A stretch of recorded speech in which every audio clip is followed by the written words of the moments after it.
Chet Holmgren was one of the most polarizing prospects of all time. Obviously, his talent is undeniable, and he was super productive at Gonzaga, and as a result was taken with the second pick in the 2022 NBA draft. But Chet also had and still has a lot of doubters, with people saying he's too skinny and won't last in the league, which in my opinion is just plain stupid. But unfortunately, due to a foot injury he suffered in a Pro-Am game last offseason, whilst trying to defend LeBron on a fast break, we are yet to see Holmgren on an NBA floor. Yo, what's going on, yo? I'm JBHOOPS, and in this video, I'm going to break down how Chet's unique skill set can immediately help the Thunder on both ends of the floor. Make sure to leave a like and subscribe for more, and let's just get right into it, starting off with the defensive side of the ball.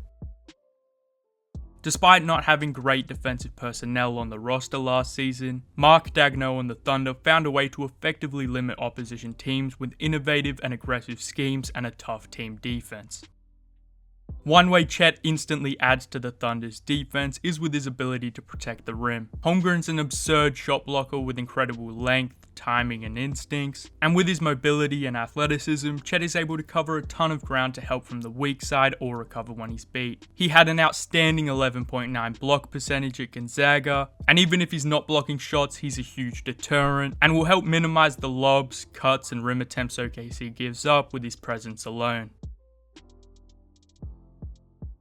The Thunder already have a good defense that ranked in the top 10 for a large part of the season, but because of their lack of size on the front line, they're often forced into switch-heavy schemes as their pick-and-roll defense can be exposed. And another issue with going small and switching is the mismatches that are created, which is why OKC often sell out to help, double and trap, which in turn gives up open shots. However, I believe Chet Holmgren can resolve many of the Thunder's defensive shortcomings. Chet will allow OKC to play in more conventional coverages. Holmgren is an elite drop coverage big. He's excellent with angles and is good at forcing contested pull-ups, but he also possesses the mobility and foot speed to play in more aggressive coverages. Chet can hedge and recover, play at the level and hold his own on switches, and OKC already have Lou Dort, who's one of the best defensive stoppers in the league, and through the 2023 draft with the 10th pick they added Cason Wallace, another elite defensive prospect. So their pick and roll defense with Chet and a number of high level defensive guards should cause issues for opposing teams.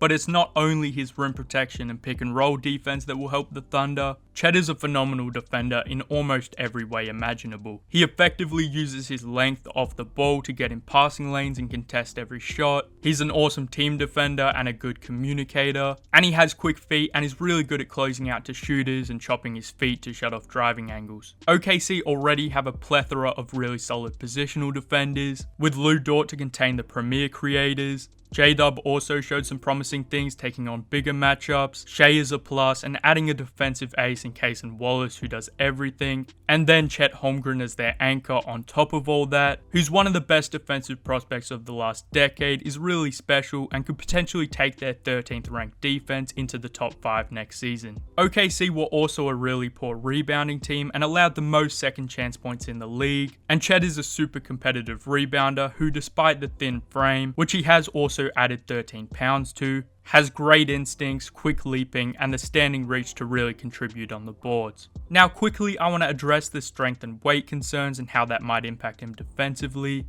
Ultimately, there will be some guys who will take it right to Chet and use their size, and he won't be able to stop Embiid or Jokic one-on-one, but who the fuck is? Yes, I think Chet needs to put on some size and weight and eventually get closer to 220 or 230. But from looking at photos and videos over the last year, he does already look to have put on some size, and like I said earlier, has been listed at 208 pounds for this summer league, which is definitely promising. Obviously, he was never going to come back in a year and look totally different, and he will likely be very skinny throughout his entire career because that's just his genes. And the potential for injury will be another recurring topic surrounding his career, but he's never really had a history of injury before the Liz Frank injury that kept him out this season, so I think it's a bit unfair to discredit his talent and work just because of a freak accident on a slippery, shitty high school court.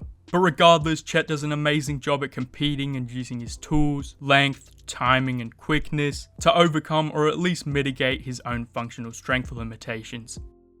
Now moving on to the offensive side of the ball, Chet looked very rusty in his first summer league game back from injury. He airballed a layup, missed a dunk, and had a few bad turnovers. But over the 4 games, he was just getting better and better, showing off his versatile and unique skill set. So I think it's really easy to envision how he fits into the Thunder's offense.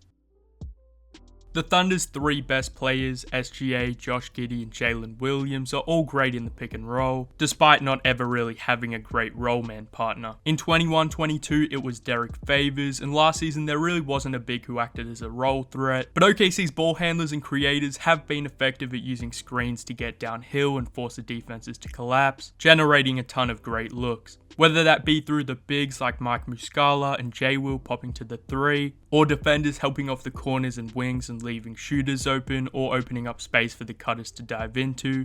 But Chet Holmgren's skill set brings an entirely new dynamic to the Thunder's pick and roll actions. Chet can pop out to the 3 like we've seen during Summer League, and I think he can become one of the best shooting bigs in the league. He isn't phased by contests, has smooth mechanics, and is comfortable pulling up off the dribble and off slight movement or abnormal footwork. But Chet is also phenomenal when slipping and rolling to the basket, although he will have to get a lot better at actually setting screens. But thanks to his mobility and 7'6" wingspan, Chet can catch and finish almost any lob around the basket. He has ridiculous touch with either hand and shot over 80% at the rim at Gonzaga. He can hit you with a little post hook or just use his size and length to finish over the top of you. And Chet can also make plays out of the short roll and find cutters and shooters, which will be especially helpful as Shea continues to be blitzed and doubled down the stretch.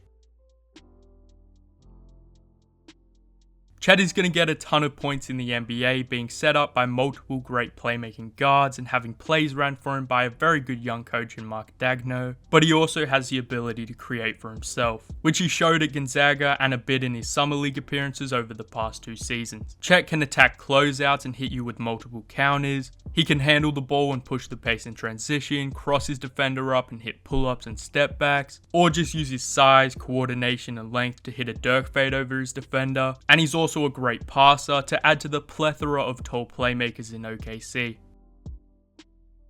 I think it's likely he'll have some issues with turnovers due to the physicality of the league and his loose handle, and driving, creating separation and finishing through multiple defenders might be a bit harder for him, as I have noticed him getting stripped, slipping and losing his balance a little bit during both summer leagues and at Gonzaga, so the lower body and core strength will still need a lot of work for him to effectively play through contact and play more with the ball in his hands, but I'm extremely confident Chet will make a positive impact for the Thunder offensively straight away, and his size, shooting and skill set as a rollman and play finisher will perfectly complement a talented and multifaceted Thunder roster that look like they'll be a serious threat in the Western Conference for years to come.